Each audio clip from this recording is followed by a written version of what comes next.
noticia del uribismo en Lloratón. Miguel Uribe, ese que sale en contra de Gustavo Petro y todos estos uribistas, pues al parecer está untado nada menos de la corrupción, sí, de los carrotaques de La Guajira, pero no en eso, en la corrupción al parecer del COVID, cuando él también estuvo en esa entidad, allí estuvo trabajando y al parecer le dieron muchísimos recursos a esa entidad. Alarcón, que fue el que llamó a Olmedo, de ordenarle a la policía que llevara la fuerza a Olmedo para que rindiera declaración ante el alto tribunal, pues hubo un detrás de cámaras, evidentemente. La historia comenzó el viernes 24 de mayo, en horas de la noche, cuando la sección de esquemas de seguridad de la Fiscalía recibió la instrucción para trasladar a López el 29 de mayo pues, ante la Corte. Dicha instrucción fue comunicada a los integrantes del esquema de seguridad de Olmedo el lunes 27 de mayo, que es el mismo día en el que uno de sus escoltas le informa directamente a Olmedo lo que pues habían recibido. López contesta que hablaría con sus abogados. Un día después, el martes 28 de mayo, una vez terminada la diligencia de Olmedo López ante la Fiscalía buscando un acuerdo judicial donde no entregó pruebas de nada, el jefe del esquema de seguridad que lo protege le volvió a comunicar que debía acudir el miércoles 29 de mayo a las 10 de la mañana a la Corte y en esa oportunidad le muestra los documentos que sustentan esa situación. López le respondió de forma descortés al jefe de su esquema de seguridad reclamándole por supuestamente inmiscuirse en su proceso cuando el jefe de esquema de seguridad simplemente le estaba mostrando los papeles y le estaba diciendo, oiga, la Corte lo citó a las 10 el 29 de mayo. Entonces López se puso como histérico, como lo dicen acá, respondió de forma descortés. Y presten atención que en ese mismo caso Olmedo pues encuentra aparecer Miguel Uribe, ¿sí? Del uribismo, porque también de esa entidad Duque sacó al parecer también muchísimos que fueron también el cartel de la marioneta. El esquema de seguridad llegó puntual a recoger a Olmedo al sitio convenido. El exfuncionario dilató su salida y finalmente se negó a ir a la Corte Suprema. Ante esta situación, los jefes de la sección de operaciones y esquemas de seguridad de la Fiscalía hicieron presencia en el sitio en el que se encontraba Olmedo para oficializar un llamado de atención por incumplir las normas del programa de protección, porque ustedes no pueden aceptar que se organice todo un traslado que requiere todos unos recursos, una organización y pues hay que seguir unos parámetros y después decir no, ya no voy. Eso no funciona así. Fiscalía le mostraron a Olmedo la comunicación que envió la Corte y a pesar de que él la leyó, se negó a firmar para confirmar el recibido. No quiso confirmar recibido, a pesar de que le mostraron. Todo eso está consignado en el informe del esquema de seguridad de Olmedo ante la Fiscalía. Estas son las pruebas de lo que pasó realmente ese día. El exfuncionario se comunica en ese momento con sus abogados, quienes aseguran que ya le informaron a la Corte sobre las razones de la inexistencia de Olmedo a la diligencia y preguntan a los funcionarios de la Fiscalía si harían conducción al testigo a la Corte, a lo que ellos responden que no está dentro de sus facultades. Finalmente, a la 1 de la tarde de este miércoles llega una comunicación de la Corte ordenando coordinar con la DIJÍN el traslado de Olmedo para la diligencia judicial en la que guardó silencio. Blue Radio conoció que esta versión fue consignada pues ante la Fiscalía. Ese cuento de que le informaron a la Corte por qué Olmedo no iba a asistir, pues es cuento chimbo, porque según estos abogados, Olmedo no recibió notificación formal cuando la realidad es que sí, y que supuestamente no había recibo de la notificación y es que Olmedo no quiso notificarse de nada. No quiso firmar. Y no fue excusa, por eso la Corte lo obligó a ir, como un perro llevado a la Corte, para que respondiera que finalmente pues guardó silencio, que fue lo que dijeron desde sus abogados que tenía que guardar silencio. Ah, pero se lo pasa por todos esos medios de quinta. Y ahí está la muda. Porque esta muda, cuando es a favor del uribismo, ahí sí no dice nada. La corrupción la calla al parecer. Entonces, ¿qué está pasando con este señor? ¿Y saben qué otra cosa me llama la atención? Que los medios de alguna u otra manera están defendiendo a Olmedo. Semana salió con un titular, así fue el extraño operativo de la policía para conducir a la Corte a Olmedo López, usaron un carro escolar y fusiles. Y entonces empiezan a narrar que todo se trataba de un acto de intimidación de la Corte, de la Fiscalía, que pobrecito Olmedo, que es una víctima, que lo intimidaron, que le hablaron feo delante de su esposa y que después se lo llevaron para una habitación a decirle que se lo iban a llevar obligatorio para la Corte y que todo fue una amenaza y que entraron al hotel y que se sintió atacado, mejor dicho, todo eso. ¿Y entonces qué quería esta señora? Que si el señor no quiere ir, pues toca llevarlo a la mano. Es más, que ese ya debería estar preso. Porque es que en Colombia se normalizó la corrupción en el nunca fue citado de manera oficial, no se le notificó de manera personal. Él siempre ha dicho que ha estado dispuesto a declarar. Se ha vulnerado el debido proceso cuando lo llevan como si fuera el peor criminal, como si fuera una mafia.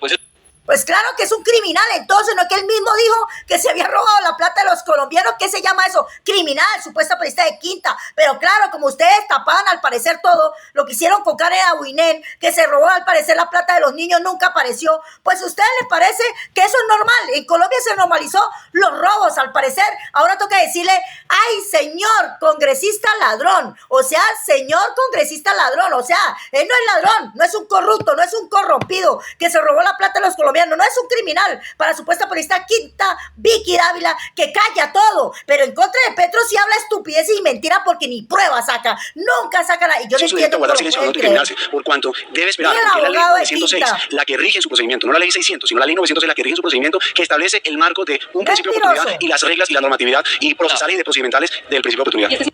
Es mentiroso porque resulta que él está diciendo que también estaba metido ahí el presidente del Congreso, el presidente de la Cámara y muchísimo más. Salió a hablar, entonces que vaya a la Corte y lleve las pruebas de que toda esta gente está metida en todo este robo al parecer, porque eso es lo que quería la Corte, que fuera ya a hablar y él no quiso ir.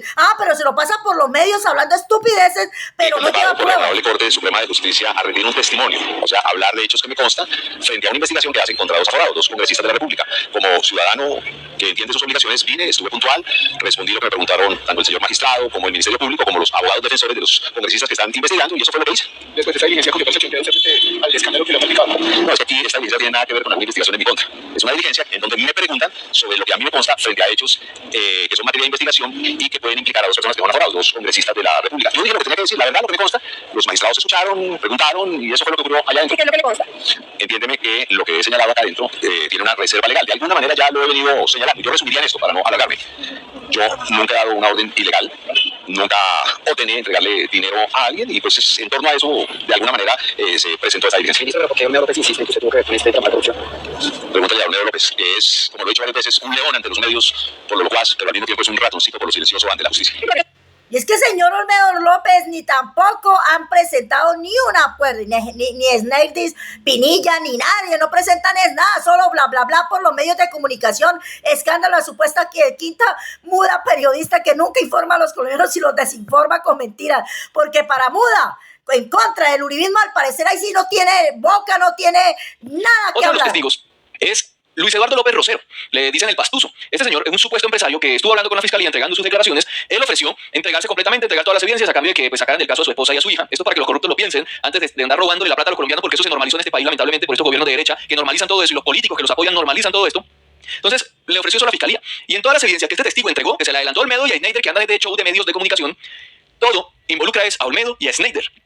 Yo lo que estoy viendo acá es que Olmedo y Sneider trataron de dar un golpe mediático para mirar a ver cómo lograban favores no, beneficios ante la justicia a través de la fiscalía. Por eso hablan con Vicky, pero no en la justicia. Porque todas las evidencias están en contra de ellos. El caso está en contra de ellos. Y la situación es grave, pero en contra de ellos. Porque hasta ahora pues, no sabemos nada de otros. Ojalá supiéramos.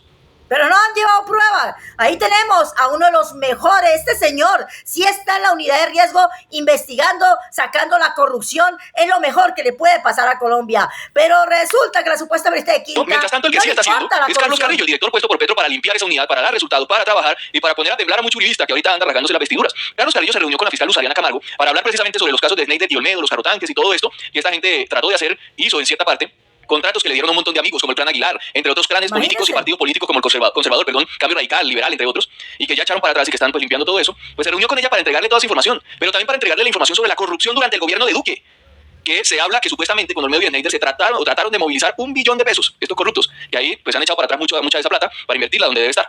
No en Santander con el Clan Aguilar como trató de hacerlo Sneider. Pero resulta que en el gobierno de Duque se robaron presuntamente $1 billón también. Pero ese sí se lo robaron. Y no hubo fiscalía, no hubo procuraduría, no hubo medios, no hubo centro democrático, no hubo nada, ni nadie que lo denunciara, ni que le prestara atención, ni que le importara. Los corruptos en Colombia vivían a sus anchas tranquilamente. Hoy la cosa es diferente. Entonces Carrillo ha investigado, está investigando y le está entregando toda esa información a la fiscal Luz Adriana Camargo, que lo del Olmedo y Sneider pues ya lo sabemos, deben investigar, ojalá entregaran las pruebas y demás, pero es que lo de Duque, ¿quién lo sabe? ¿Quién lo investigó? La Corte no quiso investigarlo, lo pasó a la fiscalía y Barbosa no quiso. Ojalá eso lo retome la fiscal Luz Adriana con las pruebas que entrega Carlos Carrillo. Esta reunión pone a temblar a más de uno. Es que esta unidad históricamente ha sido utilizada para comprar congresistas. Eso que ha dicho Olmedo y Sneider no es mentira. Esa unidad la han usado para eso. Ahora bien, en el gobierno de Petro pasó. Petro, yo confío en Petro. Yo sé que Petro no dio esa orden. Si llegó a pasar. Hasta ahora no hay ninguna prueba de nada de eso porque no hubo reforma ni nada aprobado con nada de eso que han dicho. Pero sí lo han utilizado. Como no tiene trazabilidad ni rastreo fácil a la contratación, pues fácilmente lo usaban. Duque, como les decía, contrató ahí a Miguel Uribe del Centro Democrático. Se acusó a Miguel Uribe de presuntamente en su momento buscarle puestos allá a sus amigos. También se acusó en su momento, que nunca se investigó, de haber utilizado la unidad como el gobierno de Duque en plena pandemia le pasó muchísimos recursos a la unidad para que la gestionara, pues porque pues ahí se saltaban elementos básicos de la contratación, pues fácilmente se podían robar un montón de plata. Entonces se denunció eso para contratos relacionados con el COVID y demás, y nunca se investigó. O sea, hay muchos hechos que se deben investigar. De ahí que estén atacando a Petro, acusándolo de dictador, de querer una constituyente para reelegirse, de querer cerrar el Congreso, de amenazándolo con golpes de Estado, por todo esto que está pasando, por todo esto que se va a revelar en los próximos años, y espero que las próximas semanas, que no se demoren años en eso. Por eso es importante nunca dejar que vuelva esta ultraderecha al poder, porque ellos normalizaron todos los robos multimillonarios, y el pueblo muriéndose de hambre, sin casa, pagando arriendo en la calle, que lo saquen, no tienen para comer, no tienen ni siquiera para unas vacaciones por esta corrupción. Pero muy difícil de entender. Carlos Carrillo, el mejor. Como Sneider Pinilla, de derechas, que le hizo campaña a Federico Gutiérrez a la presidencia. Imagínate, en segunda vuelta le hizo campaña a Rodolfo, que viene de la derecha dura del Clan Aguilar. Porque es que eso es derecha dura, o sea, son nuestros enemigos políticos. ¿Cómo ese señor termina en una de las subdirecciones más importantes de este gobierno? Porque es una de las más importantes. Esa subdirección de manejo, se lo digo sin ningún tapujo, es más importante que cualquier viceministerio de este país. Imagínese, es más importante que cualquier viceministerio. Se maneja mucha plata. Porque contrata directo, en caliente. Y además tiene un presupuesto que en algunos casos, dependiendo de la emergencia, podría llegar a ser limitado. O sea, imagínense lo que contrató esta unidad durante la emergencia del COVID. Para que se den cuenta, estos que se rasgan las vestiduras en contra de Gustavo Petro, que lo tratan de lo peor, y miren quiénes son los peores. Es para que ustedes compartan este video, den muchísimo like, suscríbanse al canal, hay que crecer, porque quieren coger el poder nuevamente para seguir la corrupción y el pueblo pobre. No hay ni siquiera metro en Bogotá, que debería haber en muchísimas ciudades. Las carreteras se caen, los puentes se caen, porque todo se lo han llevado ellos. No entiendo cómo pueden seguir a esta ultraderecha y salir a paros.